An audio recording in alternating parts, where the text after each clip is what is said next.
Hola, buenas noches, bienvenidos a emunahoy.com. Como decimos siempre, bienvenidos todos los que están, bueno, esta vez son todos los que están conectados porque no lo estamos haciendo presencialmente. Les digo Jodesh Tov porque hace unos minutos terminamos de iniciar el nuevo mes, el mes de Nisan, y hoy la propuesta es tratar de terminar, vamos a tratar de terminar el primer capítulo del libro Mesilat Yesharim que venimos estudiando juntos, que hace como una especie de resumen de algunos conceptos que estuvimos viendo en las últimas semanas y también trae algunas novedades un poquitito, eh, eh, no un poquito, muy interesantes, pero que son como un poquito un anticipo de lo que va a ir desarrollando el autor en los próximos capítulos. Yo voy a leer algún párrafo y después vamos a ir haciendo algunos comentarios. Habíamos llegado la semana pasada hasta un punto donde el autor, el Ramjal, el Rab Luzzatto, Moshe Luzzatto, dice que el principio general es que el hombre no fue creado para su estado en este mundo, sino para su estado en el mundo venidero. Solo que su estado en este mundo es un medio para alcanzar el mundo venidero, que es el propósito final. Esto es algo que muchas veces lo escuchamos y lo sabemos, pero la verdad que nos olvidamos de esto. En el día a día, cuando vivimos, nos olvidamos de esto y pensamos que vinimos a este mundo y que eso es, en definitiva, digamos, la estación de destino, cuando en realidad es una estación de tránsito este mundo. Entonces, él avanza, permítame que voy a leer otro parrafito, y dice, encontrarás muchas declaraciones de nuestros sabios que van en líneas similares, comparando a este mundo con un lugar y tiempo de preparación, mientras que el próximo mundo se compara con un lugar de descanso y de usufructuar y comer lo que ya fue preparado. Estudiamos juntos en Pirkei Avot ya hace unos años, donde el libro Pirkei Avot define a este mundo como un corredor, como una antesala. Y también citamos más de alguna vez un tratado del Talmud, el tratado de Avodah Zará, que dice que el que trabajó duro el viernes comerá en Shabbat. Esa es una alajá, por un lado, que es como que te dice, ustedes saben que en Shabbat no se puede cocinar. Entonces lo que estás diciendo, por un lado, es, en el sentido más literal, es el que se preparó, cocinó e hizo algo de antemano, va a poder comer en Shabbat una comida elaborada, porque en Shabbat, alágicamente, ya no se puede elaborar. Pero hay un sentido más, si se quiere, espiritual a esa expresión del Talmud, que es que dice, mira, el que trabajó en este mundo, cuando llegue al mundo venidero, ahí va a poder, digamos, tener provecho de todo lo que él hizo en este mundo y de los preparativos que, digamos, o de cómo él se haya preparado. Entonces, vemos acá que este concepto lo encontramos en distintas fuentes, este concepto de una preparación, de hay un mundo después. Y el autor hace hincapié, dice, no perdamos de vista, ahora va a insistir un poco, esta idea de que nadie fue creado para vivir exclusivamente en este mundo. Y acá tenemos que ver que si una persona, Dios no permita, no cree en Hashem, y no cree en la creación, digamos, que somos parte de una creación divina, y asume como que el mundo es algo que simplemente sucedió, ¿no? Un Big Bang, una cosa que pasó sin que nos diéramos cuenta, y que todo, digamos, son consecuencias naturales, que no hay ninguna ley, digamos, espiritual que las rija. Entonces, para esa persona no tiene sentido hablar ni de una meta ni de un propósito de la vida, porque todo el concepto de un propósito de la vida del hombre presuponen que hay un creador y que hay un diseño del universo y que es útil, ¿no? Entonces, a menos que se le atribuya al creador como una travesura, esto de, digamos, de crear un mundo que es una locura, o en el mejor de los casos, una franca crueldad. Es absurdo considerar que este mundo, digamos, es el fin último de la creación. Esto es algo que es muy importante porque, como en alguna otra oportunidad vimos juntos, no fuimos educados con estos conceptos. Fuimos educados en una cultura occidental donde aparentemente hay que disfrutar, hay que vivir y hay que aprovechar el mundo. Y vamos a ir viendo hoy que no hay problema con eso, pero lo que no hay que perder de vista es que nadie fue creado para, digamos, vivir exclusivamente en este mundo. Justamente, fuimos creados con un propósito mucho más elevado, un propósito mucho más espiritual, y este mundo nos tiene que servir como para poder alcanzar ese objetivo más elevado. Vamos a ir viendo despacito cómo lo explica el autor. El autor dice, miren esta frase que dice, miren, hay una proporción entre la miseria y la satisfacción en este mundo tan abrumadora, digamos, tan abrumadoramente superior del lado negativo, que habría que atribuir un grado desmesurado de ineptitud a la inteligencia que diseñó este mundo. El autor lo que dice es, la mayoría de la gente sufre en este mundo. La mayoría de la gente no la pasa bien. Baruch Hashem 1000 veces y nosotros estamos dentro del grupo digamos, que la pasamos bien y que lo disfrutamos, pero no es el pasarla bien porque sí, sino el pasarla bien porque estamos haciendo un trabajo espiritual en este mundo. Pero el autor dice, mira, la balanza da abrumadoramente negativa. La mayoría de la gente siente una miseria y una insatisfacción en este mundo. Entonces dice, algo está pasando acá que es incompatible con el concepto de un ser supremo. Entonces, él dice así, que solo podemos llegar a una conclusión que hay otra existencia en la que sí se disfruta la benevolencia de Hashem. Y que las dificultades de la existencia en este mundo no son más que un medio para alcanzar el verdadero bien en el mundo venidero. Está diciendo el autor, perdón, un minuto que voy a apagar la acondicionado.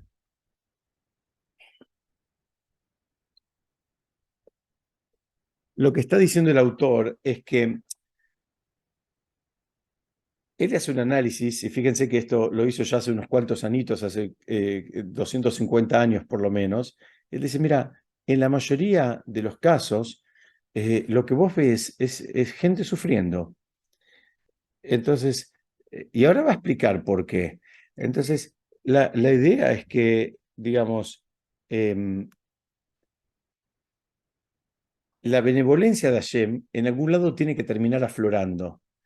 Y si realmente estuviera alrededor nuestro todo el tiempo, la mayoría del mundo no estaría viviendo como está viviendo.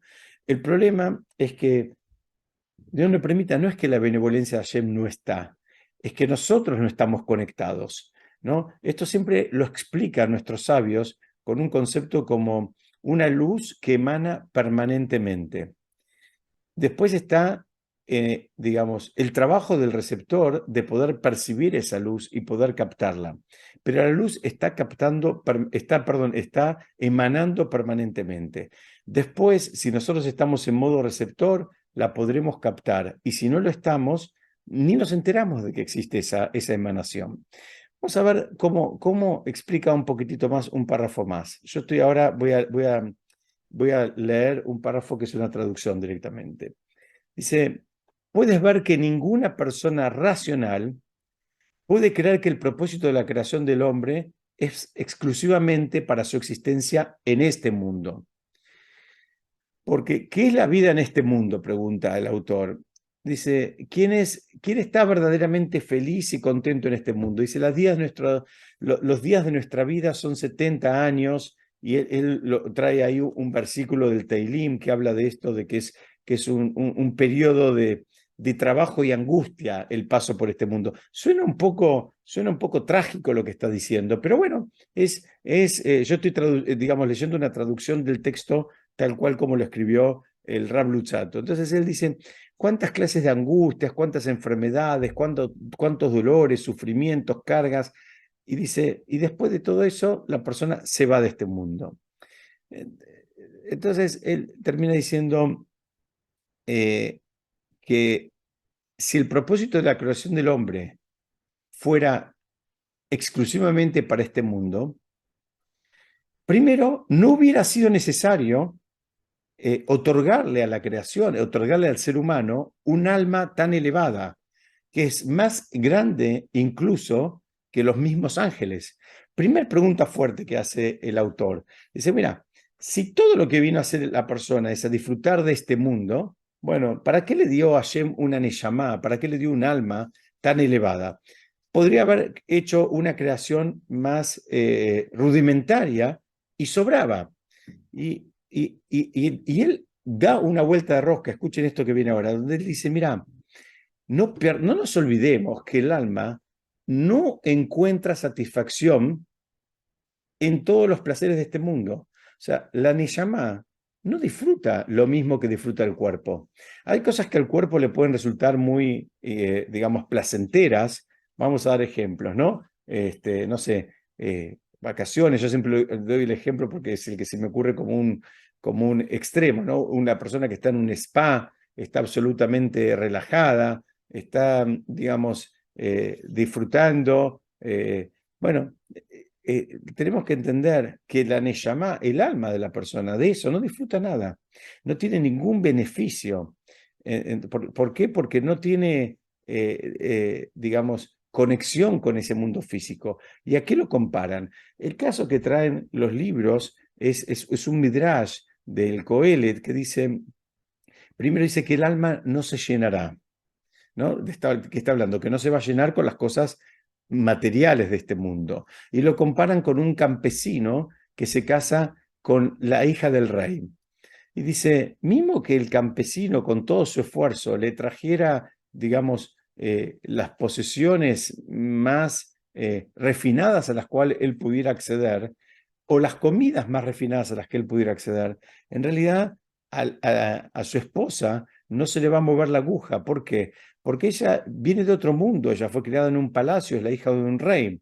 Dice, así lo comparan con el alma. Dice, si le trajeras a la Neyamá todos los placeres de este mundo, para la Neyamá no valen nada. Sería algo, digamos, absolutamente nulo. ¿Por qué? Porque la Neyamá, el alma, viene de mundos mucho más elevados, de mundos mucho más superiores. Entonces, ¿vos qué le querés dar? ¿Vacaciones? ¿Le querés dar un auto nuevo? ¿Le querés dar un traje nuevo, un reloj nuevo, un celular nuevo? ¿Qué le importa a la Neyamá? La Neyamá no conecta con todo eso. ¿No? La Neyamá no tiene nada que ver. Entonces, fíjense, el autor está planteando un poquitito digamos, este desafío de que tiene que haber algo más, porque si no, ¿para qué le puso al hombre una neyamá tan elevada, que ni siquiera un malaj, un ángel, tiene ese nivel de neyamá? Dice, si no la va a necesitar, y avance, dice, mira, estudiamos también en Pirkei Avot una frase muy fuerte, dice, contra tu voluntad fuiste formado o creado y contra tu voluntad naciste.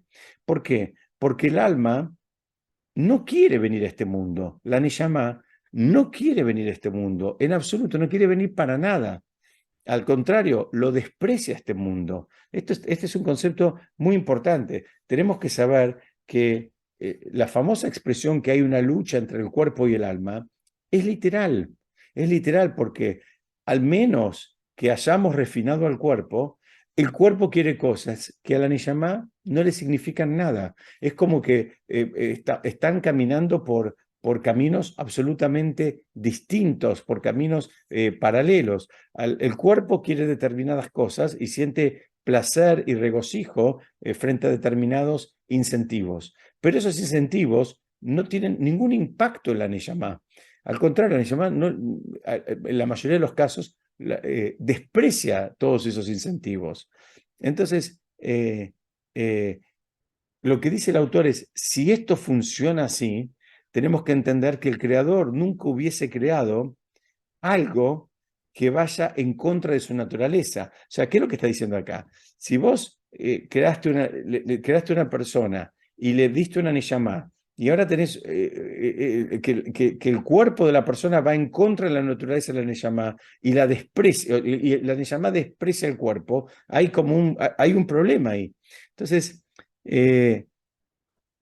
insiste el autor diciendo que, que esto no funciona así. Dice que que es absurdo pensar que el mundo terrenal, el paso de la persona por este mundo, los 100, 120 años que vivimos, eso es en realidad el objetivo final de la creación y del hombre, ¿no? Eso parte de la incompatibilidad del alma espiritual con los placeres físicos y para digamos, para el alma tenemos que saber, para la neyamá de la persona, para el alma de la persona, la experiencia en este mundo, en la mayoría de los casos, termina siendo una experiencia desagradable.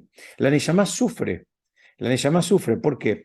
Porque todos nosotros tenemos registro de lo que el cuerpo desea, lo que el cuerpo necesita, lo que el cuerpo quiere. Si el cuerpo tiene hambre, si el cuerpo tiene sueños, si el cuerpo tiene calor o tiene frío.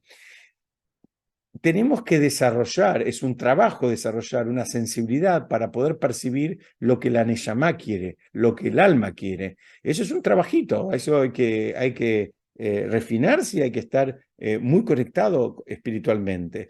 Entonces, en tanto y en cuanto no llegamos a un nivel de poder percibir lo que el alma quiere y dárselo, entonces en el medio la neyamá sufre. Entonces, digamos, hay una frase que en alguna vez la estudiamos un poquito adentro, que está en un libro que escribió el rey Salomón, en el se llama el Eclesiastés, Coelet en hebreo, cuando él dice, mira, cuanto más sabio es la persona, más sufre. La sabiduría nos da una percepción de la realidad. Y la persona que tiene una percepción de la realidad más pronunciada, también sufre más, porque porque está percibiendo qué es lo que pasa y lo que es peor, ya está percibiendo lo que va a pasar, ya se adelanta, ya ve venir las cosas. Dice, la persona en ese sentido más simple sufre menos.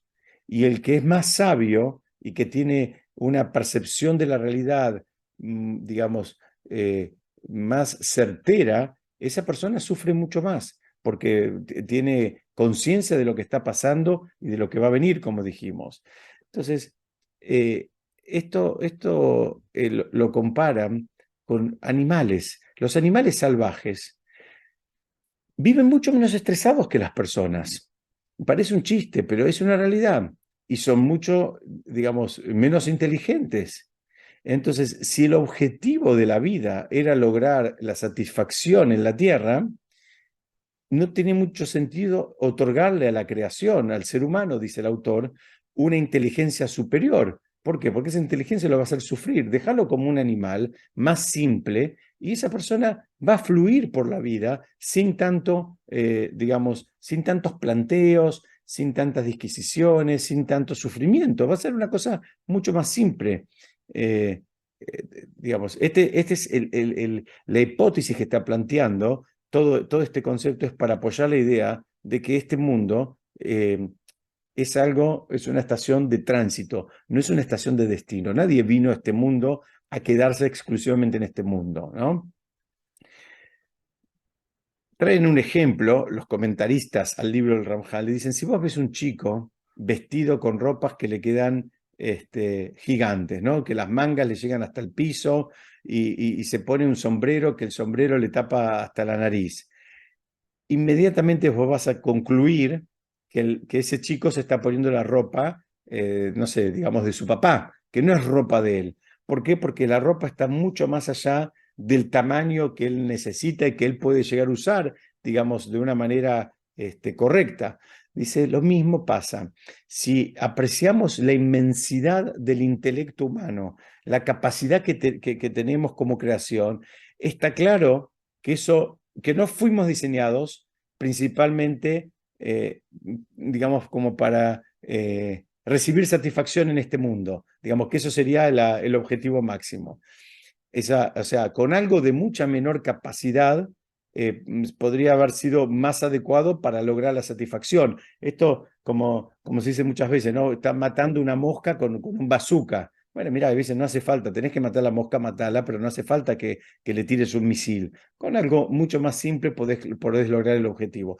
Lo mismo, el planteo es en relación a la creación del hombre. La creación del hombre no puede ser que haya sido el hombre dotado de una inteligencia tal como la que Hashem nos otorgó, de una capacidad de raciocinio, de crear, de resolver y de inventar, si en realidad el único objetivo es recibir satisfacción de este mundo, porque para recibir satisfacción de este mundo no hace falta ninguna de las cualidades que estoy mencionando, y a las pruebas se remite el autor cuando compara a los animales que viven una vida absolutamente sin estrés, más allá de la ley de la vida, de que uno se come a otro, etcétera, etcétera. Pero como que es un contexto mucho más controlado.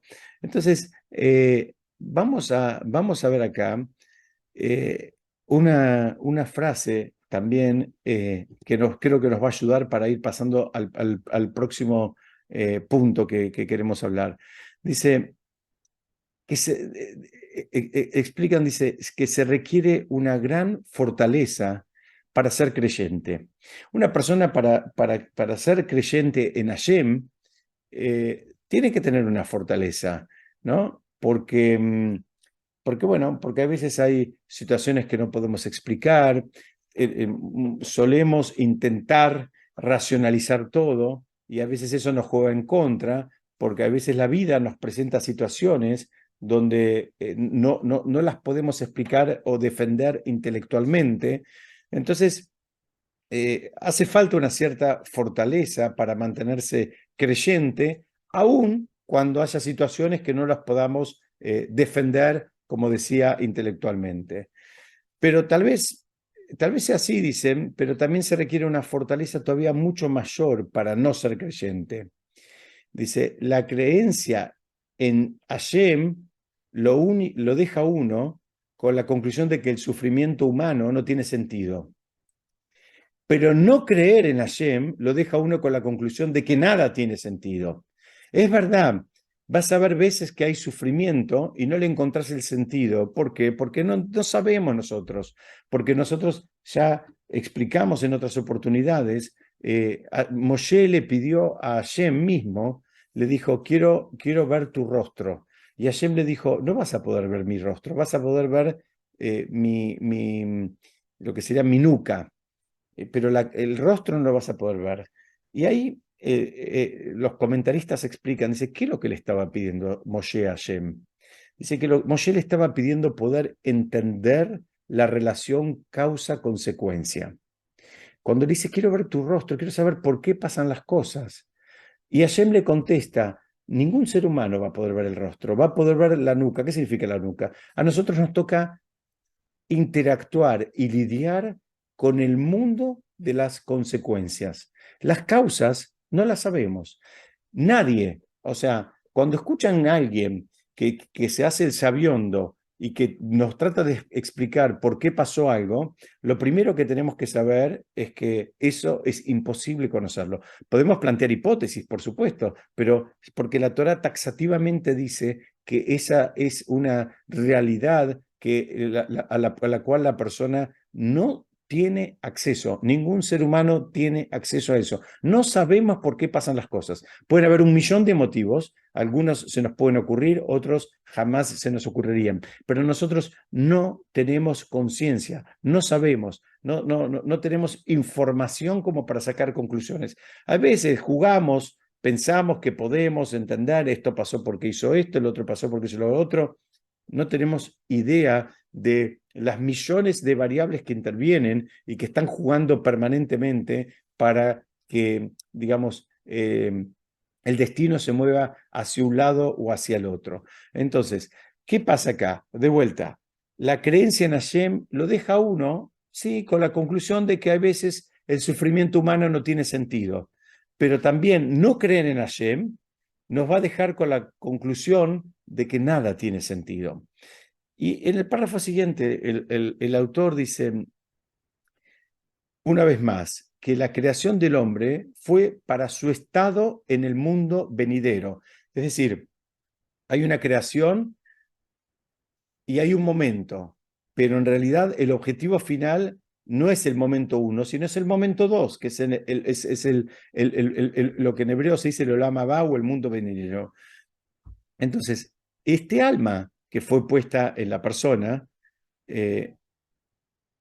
¿por qué? Porque le conviene al alma servir a Hashem y a través de ella un hombre será recompensado en el tiempo y en el lugar adecuado. Entonces, ahora, si empezamos a conseguir trabajar en conjunción el alma y el cuerpo, ahora este mundo ya no va a ser despreciado para el alma. ¿Por qué? Porque en realidad el alma entiende que este mundo es, digamos, es la forma en que se puede adquirir el mundo venidero. Hay una manera de hacer esa adquisición y es a través de este mundo.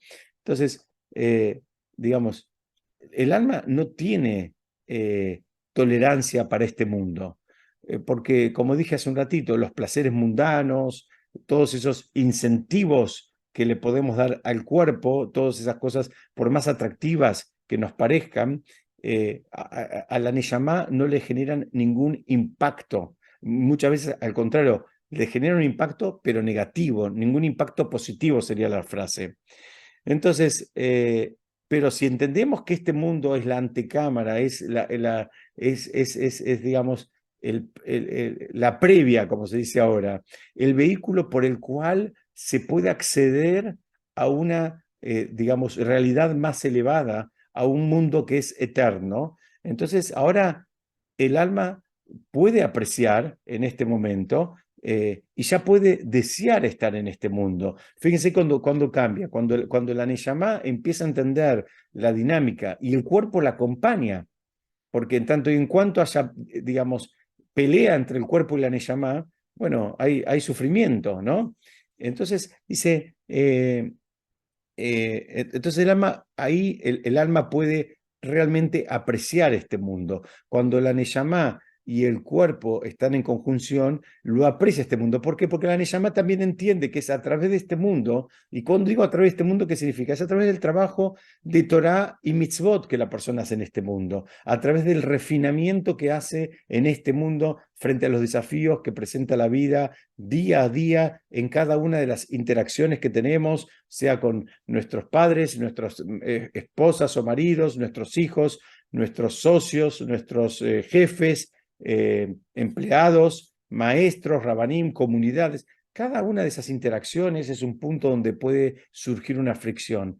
Y la forma en que resolvamos esa fricción nos va a marcar en dónde estamos parados espiritualmente. Y nos va a marcar, digamos, cuánto entendimos de esta dinámica de que en realidad es una preparación y como tal tiene otra, así como hay una ecología en la naturaleza, hay una ecología espiritual y la persona cuanto antes la entiende, mejores vínculos va a poder ir creando con cada una de esas interacciones. Entonces, dice, encontré un ejemplo que me encantó. Dice, ¿vieron en el Mar Muerto que hay como un barro, ¿no? Es un barro que la mayoría de las personas se pone en el cuerpo o en todo el cuerpo o en determinadas partes y que tiene un montón de propiedades buenas ese barro, que deja la piel suavecita y que, no sé, que vamos a decir, que hace bien. No me acuerdo ahora qué otra propiedad tiene. Mi recuerdo es que deja la piel recontra, recontra, recontra súper suave. Pero ¿qué pasa? La realidad de las cosas es que es un barro y, entre comillas, por más divertido que pueda ser para chicos, es bastante asquerosa el untarse con ese barro. Ahora, ¿qué pasa? La gente está dispuesta a ponerse ese barro, que es algo desagradable, ¿no? A priori, porque en función del, digamos, resultado final que va a haber una vez que después se pegue una ducha y se saque todo ese barro. Dice, bueno, esto es lo mismo, ¿no? Hay veces la anticipación del alivio al sufrimiento bueno, no solo convierte, sino que descontamina el barro, sino que lo convierte en algo positivo. Ahora el barro, hasta hace un minuto te hablaban de otro barro y a nadie se le ocurría, pero ahora este barro, perdón, tiene propiedades curativas, sanadoras o cosméticas, como quieran llamarlo. Entonces, las personas estamos dispuestas a pasar por una experiencia, digamos, no del todo agradable en pos de algo que va a venir después. Si algo así pasa con la Neyamá.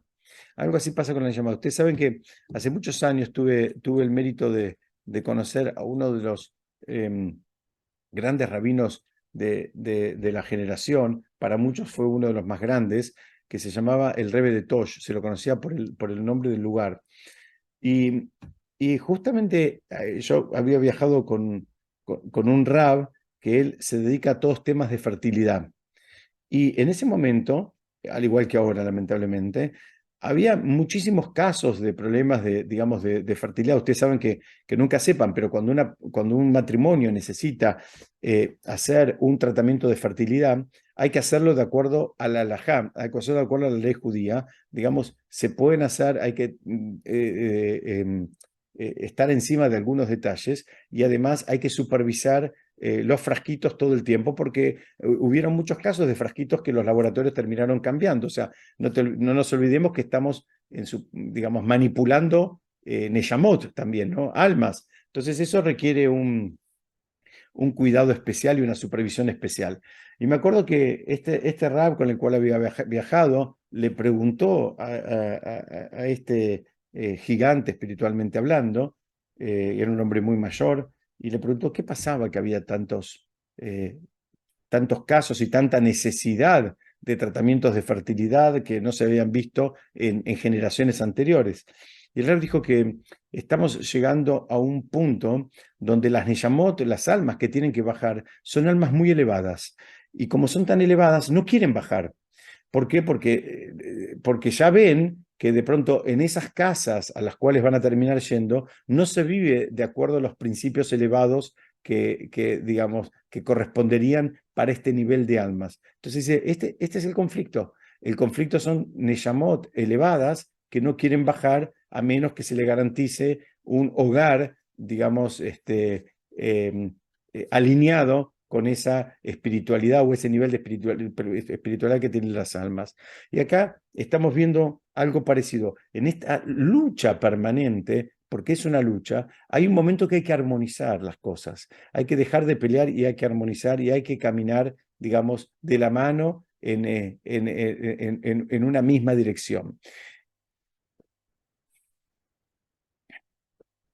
Vemos ahora, vamos a ver un parrafito más, hay una enseñanza jasídica que también va con esto, digamos, con esto de este concepto del uso del mundo. Es algo que también lo hablamos por lo menos la semana pasada, ¿no? Donde dice que ya entendimos cómo hay una manera de que el alma y el cuerpo puedan caminar juntas, ¿sí? Ahora hay una vuelta de rosca más este concepto. Dice cómo el alma e inclusive las cosas materiales pueden caminar juntas, porque dice, hasta la cosa más material puede tener un impacto espiritual, ¿no? Vos podés tener un cuero, y es un cuero que puede ser usado para hacer una cartera, o para hacer un par de zapatos, o también se puede convertir en un tefilín. Entonces, los elementos digamos, más básicos, ¿no? Acá hay un ejemplo, podría ser cualquier cosa, pueden adquirir también una santidad, pueden adquirir una kedushá si se le impregna ese sentido en el momento de utilizarlos o en el momento de adquirirlos. Y esto es válido para todo lo que tenemos, ¿no? Una persona se va a comprar un auto, puede comprarse el auto que quiera y un auto lindo, pero también puede pensar en el momento que lo compra, bueno, quiera Dios que con este auto yo también pueda, no sé, hacer favores, llevar a pasear a amigos o amigas o a los padres o no sé, usarlo también para hacer mitzvot, en fin, uno en definitiva es el mismo auto y es un autito con cuatro ruedas y un volante, pero si uno cuando lo compró dijo, bueno, además de que me guste, que sea lindo el color, que tenga los opcionales que me gustan, que esté bien equipado y todo, además que me sirva como herramienta para acercarme más a Shem y en el camino me voy a terminar acercando más a las personas. Todo ese trabajo ya le impregna el auto. Para el que lo ve es el mismo auto, pero hay un mundo de diferencia entre una persona que se compra un auto y al mismo tiempo está pensando en cómo ese auto me acerca más a Shem y me acerca más al prójimo, y otra persona que compra un auto porque simplemente le gustó. Hay un mundo de diferencia. Entonces, vemos acá que todo lo que uno hace, el ejemplo del auto es válido para cualquier otra cosa también, puede tener una impronta espiritual. Entonces, el autor termina acá diciendo que hay una severidad, ¿no? La persona en algún punto, en algún momento se tiene que dar cuenta que eh, la obligación de cumplir las mitzvot eh, y, y lo precioso que es el servicio divino eh, es una responsabilidad que está en nuestras manos. Entonces, ¿por qué? Porque es a través de eso que las personas podemos alcanzar la perfección. Siempre hablamos del refinamiento, pero la pregunta podríamos decir, bueno, pero ¿cómo se alcanza el refinamiento? Bueno, el trabajo es Torah Mitzvot. Cuando la persona va estudiando Torah, ¿por qué tiene que estudiar Torah primero? Porque si solamente hace Mitzvot y no estudia Torah, por un lado está bueno, Baruch Hashem mil veces, porque es mejor a que no haga las mitzvot, pero puede caer en la trampa, puede caer en la trampa de que está haciendo supuestamente una mitzvah, cuando en realidad no está haciendo ninguna mitzvah, sino que está alimentando su ego o está provocando que lo aplaudan y que lo enaltezcan. O sea, hay un riesgo acá, hay un riesgo. Si la persona realmente no trabaja y no se refina bien espiritualmente, puede creerse que es un gran tzadik y sigue siendo un caballo que ahora cumple algunas mitzvot, ¿no? Es un poco dura la frase, pero es así. Una vez, yo creo que alguna vez la compartí, pero me la acuerdo de vuelta y la comparto de vuelta. Dice que ustedes saben que en generaciones anteriores había un sistema muy habitual que creían que se podían acercar a Shem, digamos, infligiéndose sufrimientos, ¿no? Al cuerpo. Entonces, por ejemplo, no sé, hacían muchos ayunos, se sumergían en aguas absolutamente congeladas, en aguas heladas, o se revolcaban desnudos en la nieve como para que el cuerpo sufra, en fin, muchas de esas cosas como una manera, digamos, si se quiere, de aplacar al cuerpo para que fluya la Neyamá.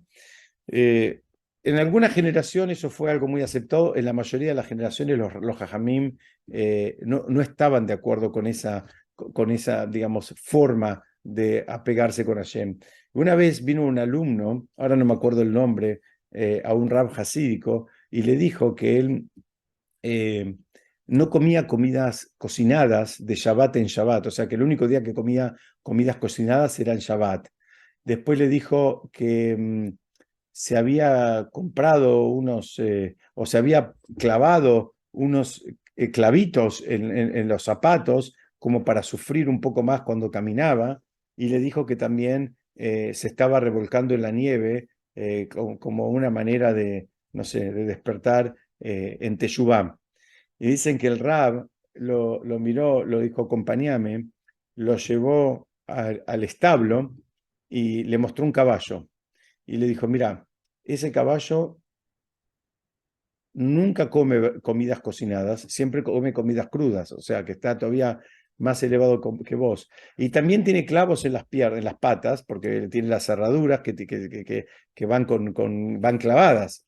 Dijo, y también se revuelca en la nieve. Dice, pero al final del día sigue siendo un caballo. Que haya hecho todo eso no lo convierte en una mejor persona. El trabajo es mucho más profundo que provocarse sufrimientos. Entonces, acá, por eso digo que si el trabajo no va acompañado con Torá, fácilmente la persona puede tropezar y terminar diciendo o haciendo cualquier barbaridad pensando que está haciendo una super mitzvah. Entonces, vamos a ver acá un poquito más. Eh, dice, estos desvíos que pueden pasar si la persona no se refina y no se trabaja junto con la Torá, a medida que va cumpliendo las mitzvot, puede pasar como, el ejemplo que dan es, dice, como algo que está encerrado y, y puede haber alguien que conozca la combinación, entonces la marca con precisión, entonces ahí consigue abrir ese, vamos a decir, una valija, por dar un ejemplo. Dice, pero ¿qué pasa? Dice, en este caso, ¿qué sería abrir? En este caso sería apegarse con Hashem. Entonces, si la persona tiene precisión, bueno, puede tomar decisiones y puede actuar correctamente, donde la consecuencia elevada es apegarse con Hashem. Ahora, ¿qué pasa? Si no tiene esa precisión, y bueno, sabe que hay algo valioso adentro de la valija, pero no la puede abrir. Entonces, ¿qué significa? No consigue apegarse con Hashem. Lo que hay adentro de la valija es el equivalente al vínculo fuerte con Hashem. Entonces dice, la llave que los abre es justamente la Torá y las mitzvot. Esa es la combinación que abre. Pero hace falta mucha precisión. Dice, así como hay actividades donde se exige más precisión que en otras. Si vos le pedís a un carnicero que te corte unos churrascos de 2 centímetros y te los cortó de 2,5 centímetros, lo más probable es que no sea tan grave. Te puede gustar más, te puede gustar menos, le vas a reclamar o no, pero la verdad que no tiene tanto impacto. Pero si un cirujano tenía que cortar 2 centímetros y cortó 2,5 centímetros de un órgano importante, bueno, ahí las consecuencias son mucho más graves. En el mundo espiritual también existe lo mismo. Existe el concepto de la precisión. No es todo lo mismo. No es todo lo mismo. Muchas veces la gente piensa que es todo lo mismo y que bueno, y que la intención, sí es verdad, la intención es importante, pero el impacto no es lo mismo. Así como hay niveles en el mundo material, también hay niveles en el mundo espiritual. Y nosotros estamos acá buscando cómo la persona hace para apegarse con Hashem. ¿Cómo abre esa combinación que le permita apegarse con Hashem? Bueno, entonces es una combinación que requiere de mucha precisión. Y esa precisión se va desarrollando y lo primero que hace falta es que la persona quiera. ¿No? ¿Se acuerdan este concepto de que nunca hay imposición? ¿No? En temas espirituales no hay imposición. Lo que la persona no quiera, no lo va a conseguir. Quiero terminar acá, o mejor dicho, termina acá el autor diciendo que por todo lo que hablamos, las personas debemos ser meticulosas al grado máximo en la forma de observar los mandamientos y en nuestro accionar en todo lo que tenga que ver con espiritualidad. ¿No? Y él insiste con esto de la precisión, y ahora trae otro ejemplo donde también dice, bueno, él ahora compara un comerciante de oros y diamantes con un comerciante de algo mucho más mundano de granos, ¿no? Entonces, la precisión que se le pide al de oro y diamantes es, bueno, pues si la balanza no está bien y está pesando algunos gramitos de más, el impacto que puede tener es realmente significativo. Entonces, la tolerancia al error es distinta de acuerdo al valor de lo que está en juego. Cuando el juego hay algo que no es muy valioso, la tolerancia al error es más digamos, es más grande y pasa más desapercibido el error. Cuando lo que está en juego es algo muy valioso, la tolerancia al error es mucho menor, ¿no? Que aspiramos a que el error tienda a cero, que no haya errores. Eh, el autor termina diciendo, el hecho que el cumplimiento adecuado de las mitzvot sea el único vehículo por el cual una persona puede alcanzar la esencia misma de la existencia. Dice, eso hace que obligatorio que uno ejerza la mayor precisión posible. Dice, si vos no tenés otra, si venimos a este mundo a pegarnos con Hashem, y no hay otra manera de apegarte con Hashem que no sea a través del trabajo de Torah y Mitzvot, entonces, ¿sabes qué? Tenés que tener 8 lupas cada vez que vas a mover un dedo. ¿Por qué? Porque es por ahí donde digamos, donde pasa la cosa.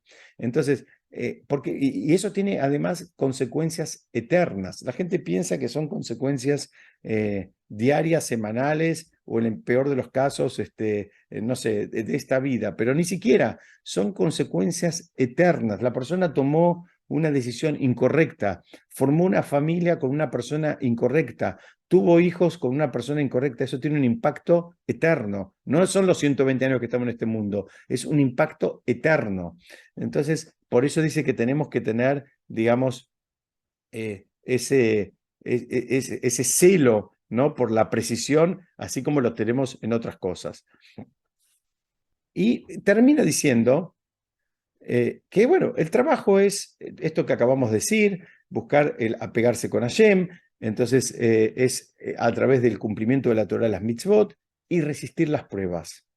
Entonces, participar de los placeres mundanos, bueno, no hay problema. Eso no significa que no se pueda participar o no se pueda tener algún momento de relajación, porque eso a veces también sirve para dar fuerza y encarar el próximo desafío. A veces necesitamos despejarnos, renovarnos, descansar, desconectar, justamente como para tomar fuerzas y después seguir, ¿no? Esa es una diferencia. Hay quien va y desconecta, vacaciona, descansa y demás como un fin en sí mismo, y hay quien entiende que eso es necesario como para una renovación, para encarar nuevos desafíos en su crecimiento. Esta segunda opción es la que, digamos, es apetecible. La otra no tiene mucho sentido. Entonces, digamos, todos los placeres, inclusive más materiales, ya vimos que pueden ser dirigidos e incorporados a la espiritualidad.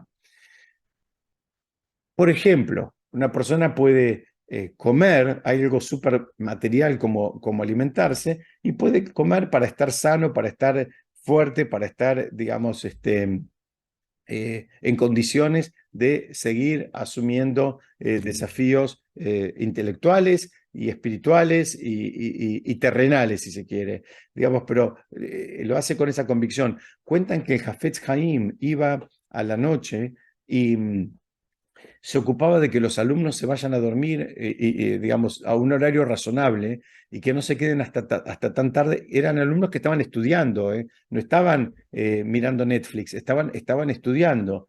Pero el Jafetz Haim dice, a veces es el mismo Yetzer Hara. ¿Por qué? Porque se van a acostar muy tarde y después no van a rendir al otro día. Entonces hay que tener como dice el rey Shlomo, el hombre más sabio que existió sobre la tierra, dijo, Ajajam Einaim Berroyo, el sabio tiene los ojos en la cabeza. ¿Y dónde los va a tener si no es en la cabeza? Bueno, los puede tener en alguna otra parte del cuerpo, pero ¿a qué se refiere? Es que él está ubicado, ¿sabe? A veces no es un aporte, no es algo piola, porque te vas a quedar de noche, te vas a agotar y después cuando viene, digamos, la jornada propiamente dicha de estudio, te estás arrastrando porque a la noche te extendiste pensando que ahora te vas a hacer un chat. Nadie puede vivir de día y de noche. Nadie puede. Ya probamos todos y nadie puede. Entonces hay un momento donde la sabiduría es decir, bueno, hasta acá llegué porque mañana tengo que arrancar de vuelta y tengo que arrancar en condiciones. Entonces también el cuidar el cuerpo, el cuidar el descanso, el cuidar la alimentación, también tiene una impronta espiritual. Eh, quiero,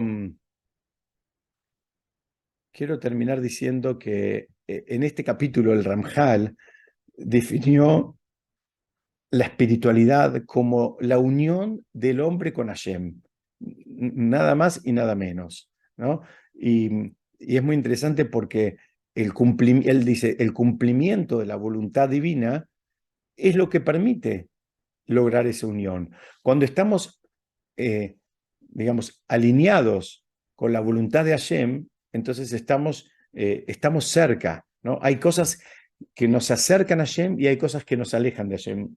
¿Se acuerdan que siempre decimos una enseñanza de mi maestro Lava Shalom? Él decía, cuando no sepamos qué hacer, tenemos que tomar una decisión en cualquier contexto, una decisión desde, qué sé yo, el lugar de vacaciones, el colegio de los chicos, una pareja, un negocio, cualquier decisión que a veces tengamos una duda.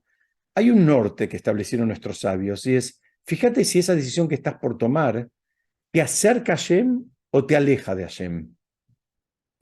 Y ese es un norte donde evidentemente tenemos que tratar de hacer todo aquello que nos acerque a Hashem y nada de lo que nos aleje de Hashem.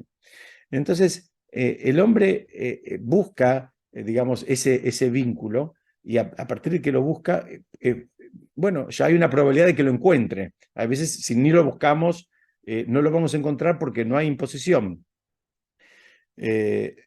Entonces ahora la persona ahora dice, tiene que saber cuáles son las prácticas que lo acercan y cuáles son las que lo alejan, y ahí empieza a jugar la honestidad de la persona para, en definitiva, hacer este trabajo. Entonces, él en el próximo capítulo va a ir enumerando, en los próximos capítulos, no en el próximo, perdón, en los próximos capítulos, va a ir enumerando, digamos, estas etapas que algunas tienen que ver con, lo voy a decir en castellano, vigilancia, celo, limpieza, separación, pureza, piedad, humildad, temor al pecado, kedushá y santidad. Entonces él va a ir explicando cómo cada una de estas cualidades entran en juego en este trabajo donde la persona se trata de construir y trata de, digamos, estar apegada a Hashem de una manera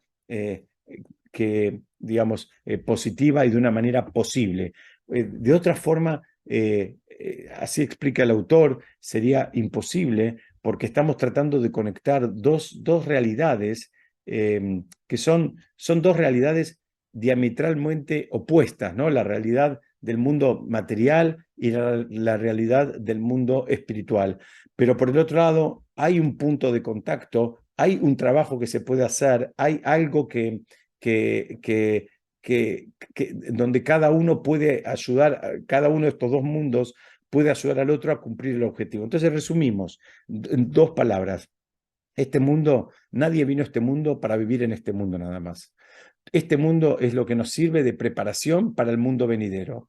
Para poder alcanzar el mundo venidero hay que pasar los desafíos, pasar las pruebas y refinarse, y de acuerdo a lo que hayamos hecho en este mundo vamos a construir nuestro propio Olam Habá. El Olam Habá, el mundo venidero, no es un lugar al que vamos, es un lugar que cada uno se construye con lo que él, digamos, se esforzó en Torah y Mitzvot. Dijimos que la Neyamá a priori no quiere saber nada con este mundo, no quiere venir, no, y explicamos que todos los incentivos y los placeres que le podemos llegar a dar al cuerpo, a la Neyamá no le interesa. Entonces, después hay que ir desarrollando una percepción, una sensibilidad para poder darse cuenta cuándo la Neyamá está contenta y cuándo la Neyamá necesita otra cosa. Todos los incentivos que puedas conseguir del mundo material, los más caros y, si se quiere, aspiracionales, no tienen ningún valor para la Neyamá. No tienen absolutamente ningún valor. Entonces hay que empezar a entender cómo combinamos estas dos cosas, que hay maneras de combinar las dos cosas y van trabajando en unísono. Si Dios quiere, lo va a ir desarrollando en los próximos capítulos. Yo quiero dejar hoy acá, no sé si alguien quiere hacer alguna pregunta, algún comentario, alguna queja, algo. Bueno, están todos muy calladitos, ¿qué pasó? Ay, a ver, acá Yo, me escribieron a ver qué. yo, hola Diego, Hola, ¿cómo estás, Dorita? bien. Quería agregar algo más terrenal a lo que dijiste de las esterilidades. Puede ser que coincida o no con lo que estás planteando, pero se sabe que las radiaciones que estamos recibiendo, que los celulares cerca del cuerpo todo el tiempo y demás, están generando grandes problemas de esterilidad en los jóvenes. Ah, mira vos. dormir con el celular al lado, digo, aparte de que claramente debe tener que ver con esto que vos planteás a otro nivel, y ahí Mm. no llegué yo, pero también sé que hay algo bueno, de la radiación y de las cosas que estamos permanentemente atravesados que no están ayudando en ese sentido, Puede ser, puede ser. Yo, lamentablemente. en el lugar que yo estudio a la tarde, que se llama Oel Jacob, es un colel, es un lugar donde son el Rab y ya dos de sus hijos son especialistas en todos temas de fertilidad. Son especialistas y no sé, cada vez lamentablemente es más la gente que necesita ayuda y asistencia. Acá me Sí, preguntaba Jackie hace un ratito, ¿la contemplación de la naturaleza es un placer para el alma? Y depende, si la persona ve la mano de Hashem en la naturaleza, sí, es un placer para el alma. Ahora, si ve una montaña y dice que es una montaña y nada más, la Neyamá no recibe necesariamente digamos, una sensación de placer, ¿no? Es distinto, es distinto. O sea, sí, si la persona ve la creación de Hashem digamos, en este caso en la naturaleza, y ve la mano de Hashem en la naturaleza, ¿no? Dice, uy, qué espectacular esta montaña, este lago, este mar, o el paisaje que sea, sí hay una conexión con la Neyamá, porque la Neyamá se va identificando y reconoce al Creador. Pero hay gente que lamentablemente ve una montaña nada más, no ve la mano de Hashem ahí atrás. Hay una montaña que se hizo porque un día hubo un plegamiento de la tierra, etcétera, etcétera. Bueno, les digo a todos muchas gracias por estar, muchas gracias por conectarse. Les digo Hodesh Tov, como dije al principio, hoy estamos empezando un nuevo mes, el mes de Nisan, el mes de la redención, el mes en que salimos de Mitzrayim. Les digo a todos Shabbat Shalom y a aquellos que habitualmente vienen presencialmente, si Dios quiere, la semana que viene volvemos a la presencialidad, aunque vamos a dejar el Zoom prendido también, en una nueva sede, como dijimos la semana pasada, si Dios quiere, en la comunidad de Maguen Abraham. Yo voy a mandar un flyer en los próximos días para que todo el mundo tenga bien los datos, la dirección y todas esas cosas, ¿sí?